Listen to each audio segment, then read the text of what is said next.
Okay, something to think about. C major. Okay, you got C, D, E, F, G, A, B, C. Again, C, D, E, F, G, A, B, C. C, B, A, G, F, E, D, C. Okay, and think of it in relation to this. 1, 2, 3, 4, 5, 6, 7, 1. Okay, a major scale has 7 notes in it. You got to know the numbers and the letters to, I think it's a good thing to know. 1, 2, 3, 4, 5, 6, 7, 1. So if I said to you that a C major triad, which makes a C major chord, you need 3 notes. You need a 1, a 3, and a 5. Then you should be able to tell me that, okay, well, the C is the 1, so you need that. You don't need the 2, you don't need the D, but you need the 3. 1, 2, 3, C, D, E. That's an E. Okay, so you know for a triad you need a C, and you need an E. You don't need the F, which is the 4, but you need the 5th, and that's a G. Okay, so that lands us on a C major triad consists of a C, an E, and a G. Okay. Now, when you play them in unison, like this, that's a C, an E, and a G. That open third string is a G. That's called a chord, okay? When you play them separately, then that's called an arpeggio. So that's an arpeggio, C, E, G. And this is a chord, okay? C, E, G, and then you can double up notes, so here's another C and here's another E, the open E. So in this chord here, strumming from the 5th string across, you got 2 roots, you got 2 thirds, and you got a 5th. But it would be enough it would get the point across just playing this.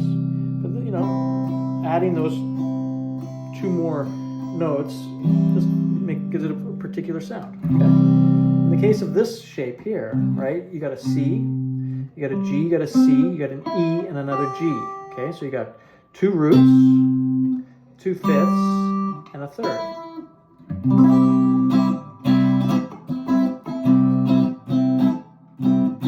Okay? In this one here,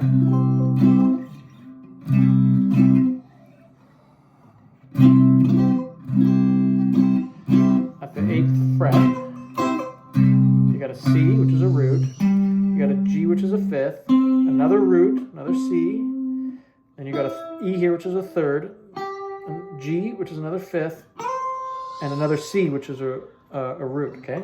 So you got 3 roots, 2 fifths, and a 3rd. Now, what's wrong with knowing that? You study the shape to play a major scale, but what's wrong with knowing the notes you're playing and the corresponding numbers? It's a huge help later on. And what's wrong with knowing how to formulate a chord? It's a huge help later on when the chords get a little bit more complicated. Like, for instance, this is called a C9.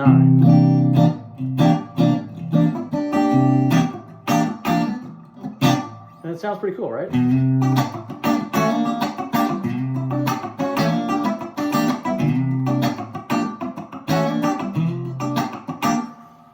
Okay, so your friend is going to play the acoustic guitar. He's going to play a C chord, and he's going to alternate between the root and the 5th as a bass line. But he's going to play a C chord the whole time.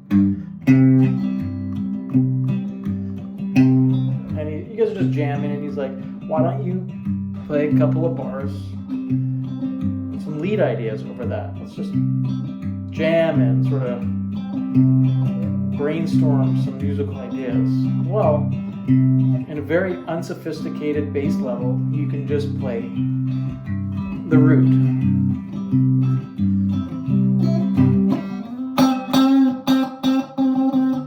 Or some sort of a rhythmic approach.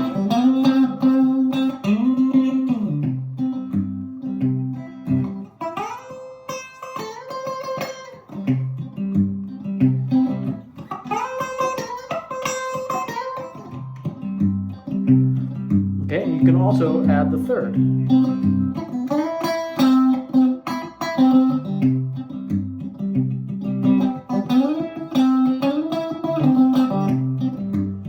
can also add the fifth.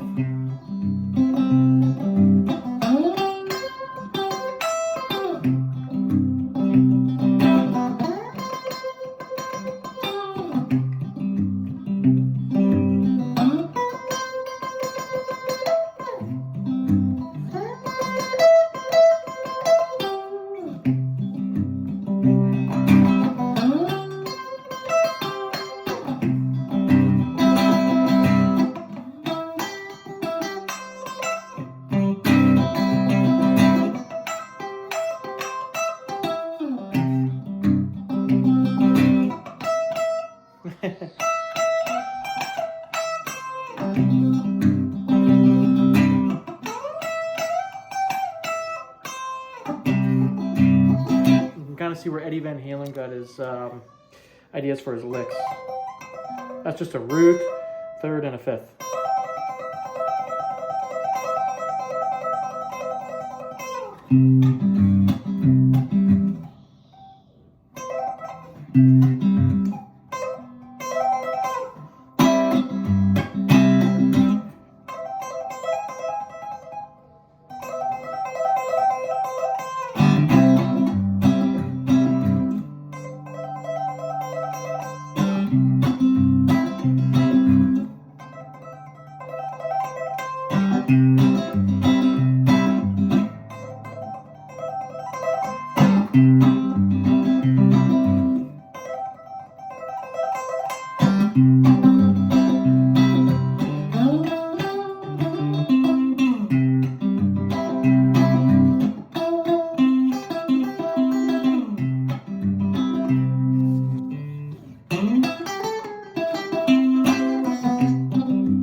Okay, and then you can start adding other notes, like third, here's a fourth, so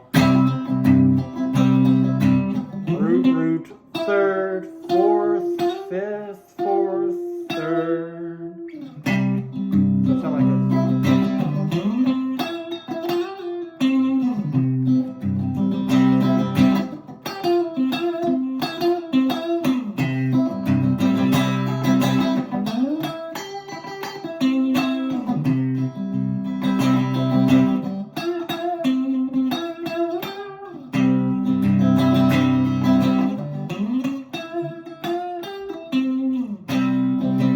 Root, third, bend up to the fourth, fifth, third, root.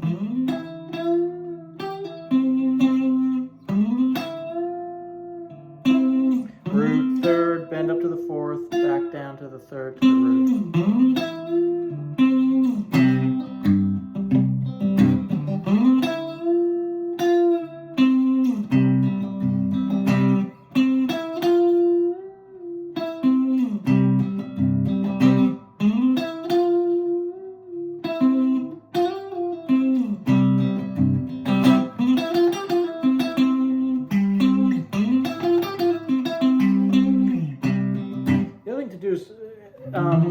You always see people playing in this fashion, but I'll give you some advice. Get used to playing across the fret too. Work on your technique to do that.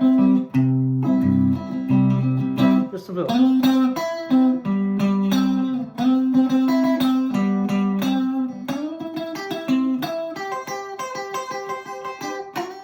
That's like that Chuck Berry. It's called a double stop when you play two notes like that.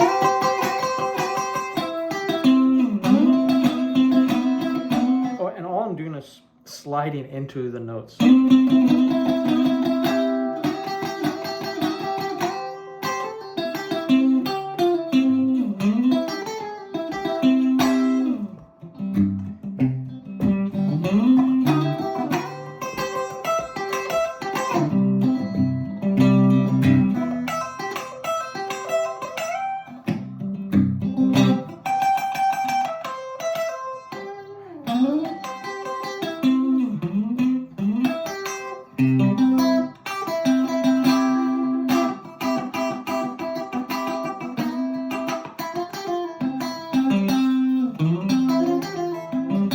So root, third, fourth, fifth, fourth, third, root, fifth, third, root, root, third, fourth, fifth, fourth, third, root, fifth, root.